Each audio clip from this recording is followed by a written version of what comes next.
Welcome to Omnisport, the ultimate African sports audio channel. Live and on demand at omniaudio.africa and streaming data free on the MTN network in South Africa. It's where Africa comes to play. Not the sports news on omniaudio.africa with Romy Titus and Kevin McCallum. 8:30 it is. Good morning. And if you're a Sundowns fan, you're really very happy. It's a good morning. I mean, the sun has gone up on Sundowns. Yes. Arsenal fans are going to be chuffed. We've got an exclusive Mikel Arteta coming up. Nice. Well, kind of want to say exclusive. I may have exaggerated that. But yeah, twice as nice for Rice at Arsenal. Great goals. There's the bomb squad has now been given the OK by World Rugby. Okay. So that's a big story. Angel Cabrera, an abuser who spent 30 months in jail for abusing his wife, is back at the Masters, which is not great. Pardon? He spent 30 months, he beats up his girlfriend. And he's back? He's back, and he was invited to the Masters, and he's been accepted there. But that story's coming up as well. And then we're going to do a deep dive into Donald Trump and sport. We'll get into that. We're going to speak to Cash and Sport about how it's actually affecting African tariffs. How the tariffs are affecting African sport, particularly Lesotho. Lesotho now, we'll get into, but Lesotho now, basically their biggest 20% of their exports are to the US. And they just said, I don't know where Lesotho is, but we're just heading with 50% tariffs. Oh, wow. He doesn't know where Lesotho is? But what he doesn't realize is they actually make Donald Trump shirts, golf shirts. Which he's also slapped a tariff on, hasn't he? Yeah, he has. Yeah, 50%. 50% on his own shirt. I mean, it's not just the tariffs are reckless and daft, but they're absolutely pig stupid. I mean, it's just beyond. Well, let's start. Good news. I mean, you must have been celebrating last night. Look, I didn't really celebrate. I stayed up, I watched the game. There were some great chances. That disallowed goal offside there for Esperance because I thought, oh my goodness. Thank goodness for VAR. I didn't know they had VAR. Yeah, thank goodness for VAR. Then it was also handball. That was Koza. I was just like, come on. And at the end, actually, when everybody's kind of running on the pitch and happy and they're hugging each other, Onyango goes to Koza and actually shows him like, dude, jump up with your head. Not up with your arms, up with your head, you know. Divine Lunga had an absolutely phenomenal game. I mean, the man in the sticks as well. Ronwin Williams, superb saves. I have to also hand it to Esperance's goalkeeper, though. I mean, he came out there and also made a couple of good ones. And what I was actually watching, well, firstly, they had like a tokolosh. Tokolosh horns. It was like, you know that, I don't know what you call it. It's a thing that they roll down, man, over the fans. And then it has like a advert or something. Okay, yeah. That a banner. Yes. Yeah. Anyway, so they roll it down and then it's like Tokolosh horns. And then I was just like, is that for us? Like, you know, did you do homework on the Tokolosh here back at home? So I found that quite funny, but entertaining football. And it was tough. It was really tough out there. It wasn't easy. I think for either team who were really just very, very hungry to get to the semifinals. Yeah. I'm happy. I'm happy for Sundowns. I think I'm happy in light of what happened out at Loftus, you know, with the violence. And I anticipated some of that. I'm hearing stories about lasers being pointed at the Sundowns players. Lasers. Non-stop. I mean, that's just ridiculous. Tons of them. How does it actually affect? Does it just dazzle the players or does it distract you see them? It on them, you know, when the camera's on them, you see it. But and also, why haven't we stopped that? Yeah. You know? It's against, I know it's against Why rules. haven't we stopped the lasers? Why haven't we stopped the flares? Why haven't we stopped the nonsense, man? You know, just the riffraff that kind of enters the sport. Why haven't we stopped that? I mean, Mdu still gets to go to Pirates games and riffraff. I mean, now I've actually asked Evan Cause to have a look at that because poor Mdu. But anyway, so they through now to the semis. And congratulations to against the Sundowns fans. Yes, that's a big game. Massive. Was this revenge for last year's semi-final in the CAF Cup whenever they beat Esperance? Is that right? Revenge? Well, revenge maybe. Maybe. And I mean, it's also about the grit and the hunger and who wants it more, you know, and I'm sure that a coach, Miguel Cardoso, is going to want to do one better, you know. He's got his own points to prove. He's a fairly new coach, and so he comes in with his team and does what wasn't done last season. Exactly. So congrats to all the Sundowns fans. Happy to report from what I see, no violence, Kev. Were the Sundowns fans there? No, very little. I mean, it was a sea of just Esperance. They call them the blood and gold, which is blood and gold. It was just backed. I mean, we were definitely in the minority, definitely. And then there was some argy-bargy every now and then. I think Allende, there was a player that actually like elbowed him on the head when he went down. Mm-hmm. And then I was just like, oh God, guys, too much testosterone once again, and you guys are going to fight. But there was no fight. I think everybody was well behaved, and I know Sundowns players they left immediately after the game. So due home any minute. That sounds like them coming here. That was a car game. They all drive nice cars. Somebody didn't show any fight. Real Madrid last night. Arsenal stunned them 3-0. Declan Rice gave up a masterclass in free kicks. He was actually being shouted at by the set piece coach and saying, cross it. And Bukayo Saka walked up to Declan Rice and said, don't cross it, have a go. And in 388 league games, Declan Rice has never scored a direct free kick. Last night he scored. In how many? In 388. Wow. Last night he scored what a 2, stat. but absolute belters. Past Thibaut Courtois, the Belgian goalkeeper Look from at you. Madrid. I know, look at me. You know, I can't say other names, but I can say Courtois. Courtois. But we got an exclusive. Mikel Arteta was asked about this after the game, and he said, what do you think about the goals and, Pep Guardiola? And he basically went on a bit of a rant. I just served up some white rice to Real Madrid. They got cooked like rice. I did not expect Declan to turn into prime David Beckham tonight. That was absolutely insane. He had Courtois looking like Onana out there. The 2 best free kick goals I have ever seen in my life. And yes, I'm glazing him, but I think it's well deserved. I told you guys Real Madrid was an overrated team. Mbappe, Vini and Rodrigo turned into 3 little ghosts out there on the pitch. They were invisible like Casper. And I showed Pep Guardiola how to beat his daddy Carlo Ancelotti. I don't think Carlo has taken a spanking that badly ever since he was coaching Everton. Pep, take some notes, you bold fraud. This is how you spank Real Madrid. But we can't get too comfortable. As everyone knows, we are called Bottle FC for a reason. We might end up bottling this huge lid in Madrid. So, okay, that may not be exclusive. That was dangerous. Dangerous AI, but it was one of the cleaner ones. There was another one. It was a hilarious one. Pep Guardiola, Casper the Ghost, had all the references in there. But the night obviously went to Declan Rice. I mean, he's been a player on the up since his days at West Ham, nearly qualified to play for Ireland, the Republic of Ireland, through his parents and his grandparents, but then decided he's born in England and played for England. And he was asked by I think it was TNT afterwards about his free kicks and his goals. And what does this make him like bend it like Beckham? The headline, I think, will be Bend It Like Declan. 339 games, and that was your first direct free kick scored, the first one tonight. Where has it been? It's been in the locker, but I've hit the wall too many times, or it's gone over the bar, and originally we was going to cross it, and then I just see the wall and the goalkeeper's position. I thought for the first one, just go for it, and Bukayo said to feel it, and I see the outside of the wall, and it went in. And then the second one, I just had the confidence, and I hit it, and look, it's not going to hit me yet because look, there's another leg to go, and I'm excited, I'm happy, I'm over the moon. I don't mean to be cliche, but in a few years' time, I think this will hit me that what I've done tonight is really special. Tell us about the free kicks from your point of view. I mean, your goal wasn't bad either, but the strikes tonight. Yeah, I mean, we had a few free kicks the last week, and we didn't score it. But honestly, this guy has one of the best shooting abilities that I've seen in my career. So, I mean, I'm not surprised. Maybe you are, but hopefully more will come in the future. Yeah, let's hope so. Another great game. So we had good nights of football. Not a great night for Bayern Munich. Lost 2-1 Inter Milan in the 88th minute. And this is after they equalised with 5 minutes to go. So, yeah, not great for them. Harry Kane missed a bit of a sitter. So they're going to take a bit of a struggle into the next leg. But Arsenal, can they beat Real Madrid at home?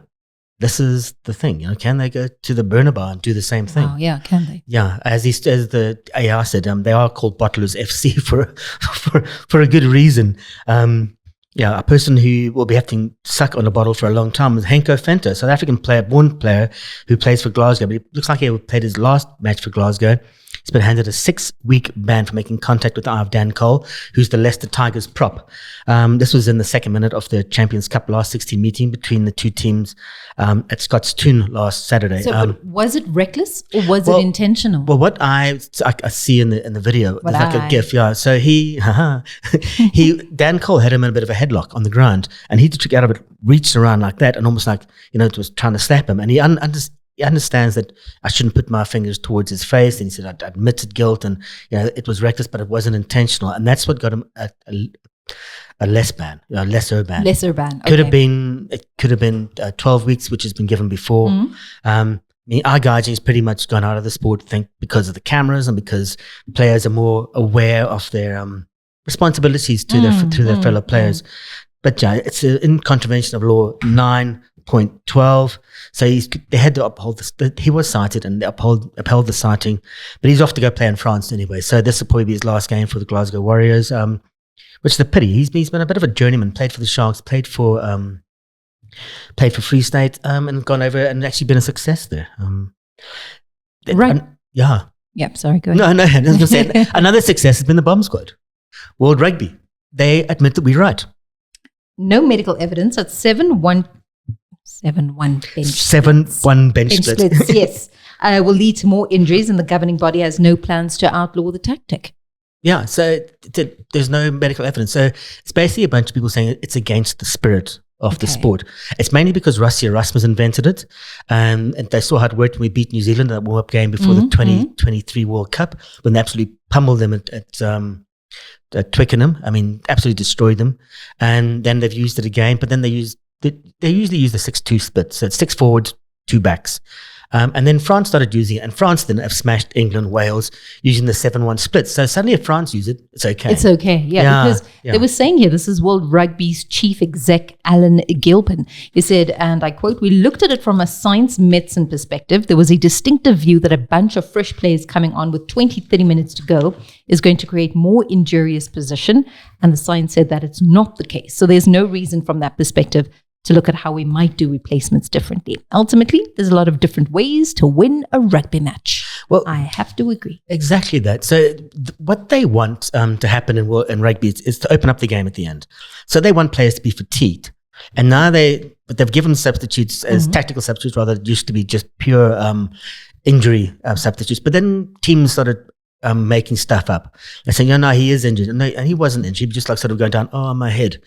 There was a famous incident where a Leicester coach had little blood bags, and he would walk on and he would squeeze a blood bag on a player. So no, guy's injured off for a blood injury, so he could replace him because he was tired.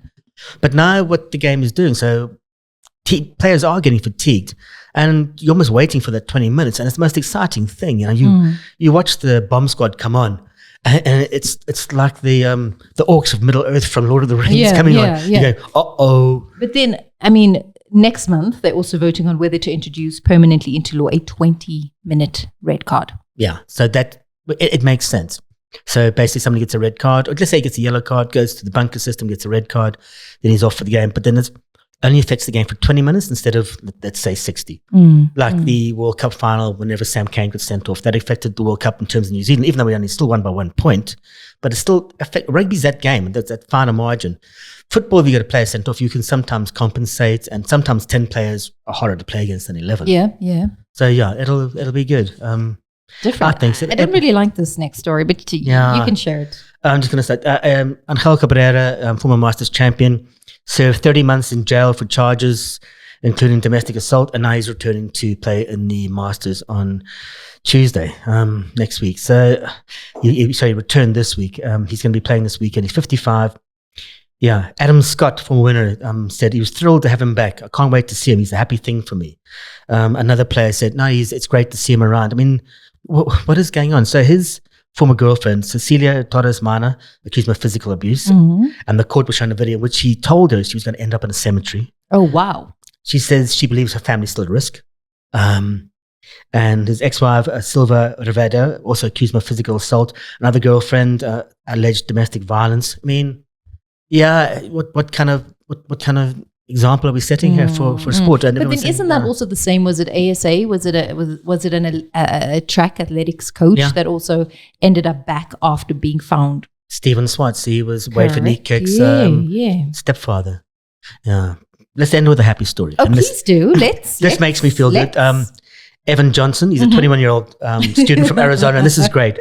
Said he had a blast when he got onto a boat trip by mistake, which was been chartered by 150 South End United supporters before they played against Sutton United on Saturday. So he thought he was getting on a tourist boat up and down the river, up and down the Thames. And the South End Echo said he got on and he said, "Why is everyone singing? Why is there so much drinking? Why are there just men here?" And then one of the fans walked up to him and said, "You okay?" Somebody told me there's an American here. I said, "Yeah, it's me." So I won the wrong thing. Said, "Here, we got a ticket. Come to the game." Oh, He's wow. now a South End United fan. And I love that story. there's pictures going up that I found from The Guardian. He's taken his own selfies, and it's like just a nice feel-good story after what happened with Esperance and fans and stuff. And United fans. So fans can be good people. Fans are good people. I always think it's just that minute and that moment when you see red for the team that you love. On the line, we have Nkobile. How are you doing, sir? I'm good, Kevin. How are you? Morning, better- Romy, as well. Hey, Ngobile. I'm better than Lesotho with Donald Trump's tariffs. I've actually just having a look at it. I don't know if you saw the story about the fact that Donald Trump's golf shirts, actually made in Lesotho, and he's basically put 50% tariffs on his own shirts. Yeah, I don't think he realizes, and it's very funny how those tariffs came about. I saw some threads about how they tried to calculate them, and it almost seems like they just used ChatGPT and tried to work backwards towards an actual tariff number. Those tariffs are just I don't know if there's any sort of real maths or proper calculations behind them. But it's quite interesting how the global economy of sport beyond the global economy in general would be quite heavily affected by tariffs, where it just seems like some of these numbers were thumbsucked, really. Yeah. Well, exactly that. It's basically how much do we get from you, how much do you get from you, and then divided by 2. Okay, but I think let's even go back. Let's go back as to the why. So Trump comes into office, he decides, okay, he's going to slap tariffs. Please make me understand the why is he doing that? Is he in any way trying to protect his country, his people, and what it is that they produce and export? Yeah, so his general thinking and his general view is that if you're importing stuff to America, if you're sending stuff to America, they should, he wants to try and protect American industries as much as possible. That's what his viewpoint is. And his viewpoint is if you're going to send stuff into America, you should pay to send stuff into America. There are so every country, for example, South Africa has import tariffs on cars. The aim is to try and protect the South African car manufacturing industry, where we produce vehicles such as VW and so on, so that the prices, so that for one, you protect jobs. Those workers in South Africa would keep their jobs, and anyone buying it would discourage people from importing other cars. For instance, you can't import a car from Japan in South Africa. If you do, you pay very hefty tariffs. I think it's almost 100%. But on top of the price of the car. If we had to do that, let's say South Africa did that, I mean, would it benefit us or would it not? Because is he not looking after American interests first? I'm trying to find the silver lining, and then I guess you're gonna have to look pretty deep and far. The problem is. Yeah. So the problem, I think, is that what he's doing is a tit-for-tat tariff. So if you have any tariff on any American product, he's saying, well, whatever that is, we're going to charge you more, regardless of which country you are. But what he's not getting is the fact that the global world kind of rests on international trade. Everybody needs something, so you need to get it from somewhere else. And what he's trying to do is saying, no, I don't care. We're America. We're the biggest in the world, and we're going to charge everyone tariffs, regardless of what the relationship is. Because this morning, realize that countries can just move and sell their products to someone else, and then Americans won't have those products. Correct. Because this morning he was talking about China and also just slapping that tariff on Chinese products, and then saying unless it is that they come and talk, and then said, but they haven't said a word yet. Why? Because they're proud people. they're not proud people. The Chinese know that they are the manufacturing hub of the world. Correct. They can sell their products to anyone. They are proud people, but they've got a massive global market. Yes, America is a big global market for them, but they're not short of suitors who want to buy Chinese products. So they don't really care. The problem for Trump is, can they deal with not having Chinese products? Because if China says we're going to stop any supply to America, that's going to be much bigger problems for America than it is going to be for China. So coming back home, I'm really looking at Lesotho. Lesotho, basically, what their biggest industry is in the retail and the textiles. I mean, how will this affect them? So Lesotho has been hit with one of the highest tariffs in the world. It's a 50% tariff. Their biggest issue is that those tariffs are on things that they manufacture for the Western market. So it's clothes such as Reebok gear, Greg Norman gear, Trump's own golf gear, etc., etc. And their big problem is that they can't just switch to other markets. There's a lot of other countries who manufacture textiles, Bangladesh, Vietnam, etc., etc., who probably would manufacture them cheaper than Lesotho does. Lesotho has protections in that they're part of AGOA, which is the African Growth and Opportunity Act. And AGOA exempts them from tariffs, from any import duty. That's how they're able to compete on price. Now, with these new tariffs, they have a big problem in that the prices are going to get higher. There's going to be less people who want to buy those products, and essentially they're going to lose the market. And they can't compete with the likes of China, Bangladesh, and Vietnam on price. So they've got a massive issue. That industry is going to lose jobs. Was that Donald Trump in the background there? Heard talking? I think. No, that was Donald Trump saying, "I need your attention." So, I mean, I'm looking at how these tariffs might affect South Africa, particularly. He's focused on our iron and steel exports. How will it affect the production, let's say, sports equipment like golf clubs and gym gear? Yeah, so steel and iron is a byproduct, or it's an input product to a lot of sports equipment. And we have a massive steel industry, but it's under massive pressure in this country. It's been in decline over 25% since about 2009. We've lost thousands of jobs, over 25,000 jobs since 2006. Wow. So we are in an industry, and if you recall, very recently, ArcelorMittal was even threatening leaving the country, and the government had to intervene. So we have an industry which is quite large in this country. It supplies the likes of Eskom, Telkom, and so on and so on.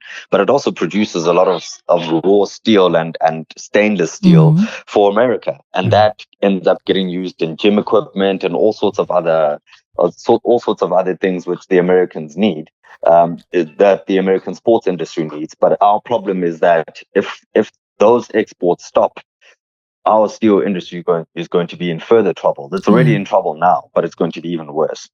Wow. I mean, that's just, you also, you spoke earlier to us when we were talking before the show about how could this interrupt African cocoa exports, because now that's become a growing influence on the US fitness and wellness market too. So there's like, it keeps, every time you look at the tariffs, there's another thing. There's another thing. I mean, how will it affect that wellness market and the fitness market? Yeah, the wellness market is growing. I mean, just look at America. America is one of the fattest countries in the world. I mean, it's a bit of a crude thing to say. But they're obese. Let's face it. And there's a big push towards wellness and fitness and so on. And one of the big things that are needed in fitness is your pre-workout drinks. Yeah. Your pre-workout drinks are probably one of the highest caffeine-rated drinks in the world, besides energy drinks. Those energy drinks, pre-workout drinks, all require caffeine. Caffeine is a big of course, yes, ingredient. And unfortunately for countries like the Ivory Coast, Ghana, all of those countries in West Africa, the west coast of Africa, what used to be called the Gold Coast, they all produce cocoa. But now their problem is that they're not only producing it for chocolate and coffee and so on and so on. The big industry now is fitness, and with those tariffs coming through to those countries, the farmers in those countries who produce for those industries are also going to suffer. And that's a big problem for those countries, because You're losing the fitness industry in America or globally is worth somewhere in the region of $2 trillion a year globally. You're losing access to those markets because your products overnight become more expensive is a big problem. Where else are you going to sell these products to? So you might have to produce less crop just to survive because if you overproduce and you can't sell, you have a problem. Where do you sell the stuff to? Correct. It's graceful. Africa, obviously, the NBA has been investing here. They see this as one of the next big markets. So how will this affect Africa's emerging sports leagues? And in terms of their ability to attract international sponsorship and international investment. Yeah, where I think this could happen is if we go into a global recession. There are already fears now where some estimates are saying there's a 60% chance that the US will go into recession. And generally, if America, sneezes, everybody else catches a cold. If we go into recession, it could be a global issue, a massive global issue. The last recession that we had in 2008 caused a 20 to 40% decline in the size of the sponsorship market. Wow. And the sponsorship market has direct major influence on sport, regardless of what country it is. So people don't realize that sponsorship money pays for players' salaries, it pays for kit, it pays for infrastructure, it pays for travel and accommodation, it pays for a lot. And if you get a 20% decline in sponsorship income, everybody gets affected. The entire value chain of sport gets affected. So I think if we have a global recession, it could hit sport and sports industries quite hard. Very hard. Nobile, thank you so much, Cash and Sport, just letting us in on the tariffs there. And I was just trying to play devil's advocate there. Yeah, I know. It's like if he does it, but also who are his advisors at the end of the day, You're talking about obese. Do you know that South Africa is in the top 5? Well, last I checked, top 5 for obesity in the world. At least in the top 5 or something. So Tim Cohen was writing in Business, said, you always know that from an economic and legal perspective, these tariffs are crazy. We didn't know they'd be stupid as well. Elon Musk actually fought against these tariffs. Oh, he did. And that's why he and Donald Trump, who was in the background there, behind Kobile, they're falling out, which is always good. The Muskrat and the Trump. It's just, Anyway, Mary says we have to go. Okay, do we? Till tomorrow. And it's because your coffee's here, isn't it? Cheerio. Bye-bye. Not the sports news on omniaudio.africa with Romy Titus and Kevin McCallum.